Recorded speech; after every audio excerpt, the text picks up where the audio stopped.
Welcome back, fellow slave narrative lovers. We're still with the ancestor Moses Roper, and of course, I'm very pleased always to read about Sir Moses Roper because he's always running away, and it was a clear protest to the slaveocracy and the institution of slavery that, look, I was born to be free, and by George, I'm going to be free. So let me jump back in. I also came up with a small cart driven by a poor man who had been moving in some of the western territories and was going back to Virginia to move some more of his luggage. On this I told him I was going the same way to Hilton, 13 miles from Caswell Courthouse.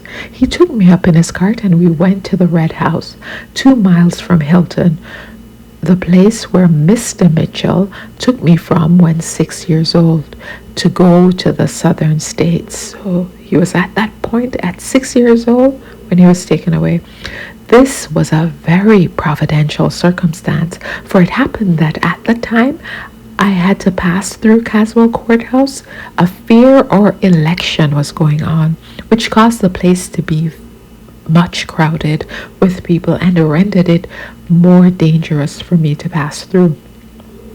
At the Red House, I left the cart and wandered about a long time, not knowing which way to go to find my mother.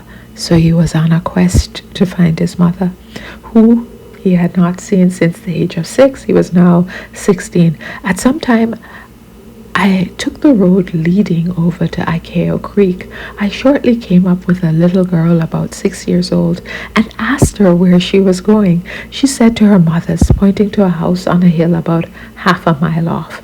She had been to the overseer's house and was returning to her mother.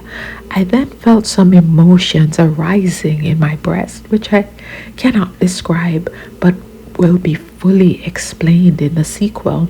I told her I was very thirsty and would go with her to get something to drink.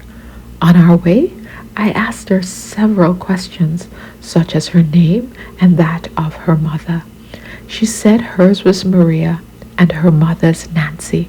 I inquired if her mother had any more children. She said 5 besides herself, and that they had been told that one had been sold when a little boy. I asked the name of this child. She said it was Moses. His name is Moses. Let's see.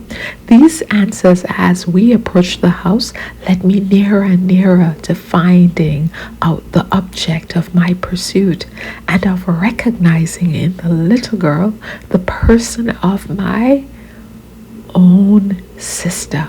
At last I got to my mother's house. My mother was at home. I asked her if she knew me. She said, no. Can you imagine the pain? The pain of not being known by your mother? Her master was having a house built just by, and the men were digging a well. She supposed that I was one of the diggers. I told her I knew her very well, and thought that if she looked at me a little, she would know me. But this had no effect. I then asked her if she had any sons. She said yes, but none so large as me. I then waited a few minutes and narrated some circumstances to her attending my being sold in slavery, and how she grieved at my loss. Here, the mother's feeling on that dire occasion, and which a mother only can know, rushed to her mind. She saw her own son before her, for whom she had so often wept, and in an instant we were clasped in each other's arms amidst the ardent interchange of caresses and tears of joy. This is so beautiful. 10 years had elapsed since I had seen my dear mother. My own feelings and the circumstances attending my coming home have often brought to mind on a perusal of 42nd, 43rd, 44th, and 45th chapters of Genesis, and this is about Joseph. What could picture my feelings so well as I once beheld the mother who brought me into the world and had nourished me, not with the anticipation of being torn from her maternal care when only 6 years old, to become the prey of mercenary and blood-stained slaveholder. I say, what picture so vivid in description of this part of my tale as the 7th and 8th verses of the 42nd chapter of Genesis, quote, "And Joseph saw his brethren, and he knew them, but made himself strange unto them. And Joseph knew his brethren, but they knew not him." After the first emotion of the mother and recognizing her firstborn had somewhat subsided, could the reader not fancy the little one, my sister, as she told her simple tale of meeting with me to her mother, how she would say, while the parent listened with intense interest, quote, "That man asked me straightly of our state and of our kindred, saying, Is your father yet alive? And have you another brother?"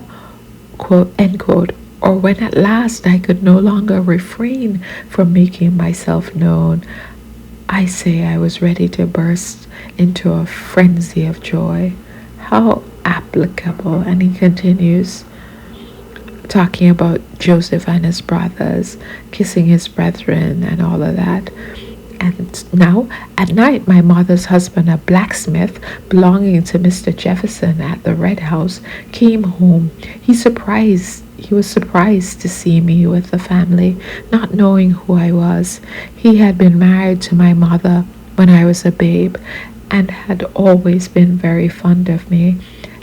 After the same tale had been told him and the same emotions filled his soul, he again kissed the object of his early affection. So 2 things here. I want you just saw how liberation theology worked, that even this ancestor, enslaved ancestor before the 20th century, was practicing liberation theology. When he read the Bible, he saw a God who loved him, and he saw himself as Joseph in the Bible, and he saw those who enslaved him as oppressive people and not the chosen people in the Bible. That's how liberation theology works. It's seeing yourself as chosen and beloved of God, and not how oppressive theology was used to justify slavery. Also, there's this beautiful thing about he is the son of an enslaver, and this man, his mother's husband, knows that. But still he loved him. Still he loved him to this point, because this man, knew that his mother was raped and oppressed and not used it against her. So even then, this love for her was so intense, so rich. The next morning, I wanted to go on my journey in order to make sure of my escape to the Free States. But as might be expected, my mother, father, brothers, and sisters could ill part with their long-lost one, and persuaded me to go into the woods in the daytime and at night come home and sleep there. This I did for about a week. On the next Sunday night, I laid me down to sleep between my 2 brothers on a pallet which my mother had prepared for me. About 12 o'clock, I was suddenly awoke and found my bed surrounded by 12 slaveholders with pistols in hand, who took me away, not allowing me to bid farewell to those I loved so dearly, to the Red House, where they confined me in a room the rest of the night, and in the morning lodged me in the jail of Caswell Courthouse. What was the scene at home? What sorrow possessed their hearts? I'm unable to describe, as I never after saw any of them more. Never saw them again. I heard, however, that my mother who was in the family way, pregnant, when I went home, was soon after confined, and was very long before she recovered the effects of this disaster.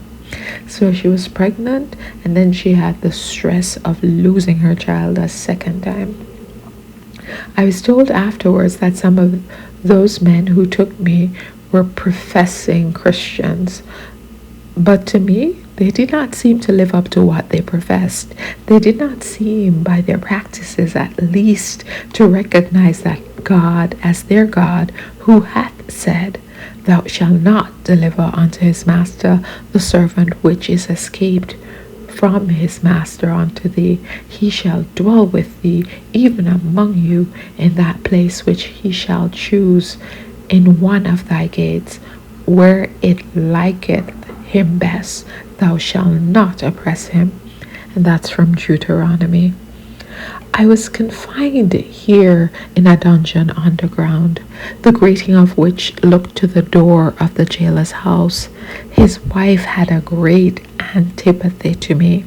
She was Mr. Roper's wife's cousin. That's his relative in some way, because he's Moses Roper, his father is Roper. My grandmother used to come to me nearly every day and bring me something to eat, besides the regular jail allowance, by which my suffering were somewhat decreased. So he still had a family member caring for him. Whenever the jailer went out, which he often did, his wife used to come to my dungeon and shut the wooden door over the grating, by which I was nearly suffocated. The place being very damp and noisome, my master did not hear of me being in jail for 31 days after I had been placed there. He immediately sent his son and son-in-law, Mr. Anderson, after me. They came in a horse and chaise and took me from the jail to the blacksmith shop and got an iron collar fitted for my neck with a heavy chain attached, then tied up my hands and fastened the other end of the chain, another horse putting it on its back. Before we started, my grandmother came to bid me farewell. I gave her my hand as well as I could, and she having given me 2 or 3 presents, we parted. I had felt enough, far too much, for the weak state I was in. But how shall I describe my feelings upon parting with the last relative that I ever saw? The reader must judge by what would be his own feelings under similar circumstances. What would be your feelings? What would be your feelings, right? So Moses, he kept running. So I'm going to stop here because this was heavy and we have to answer his questions. How would you feel? And it's for each of us to answer, right? So thank you so much for listening.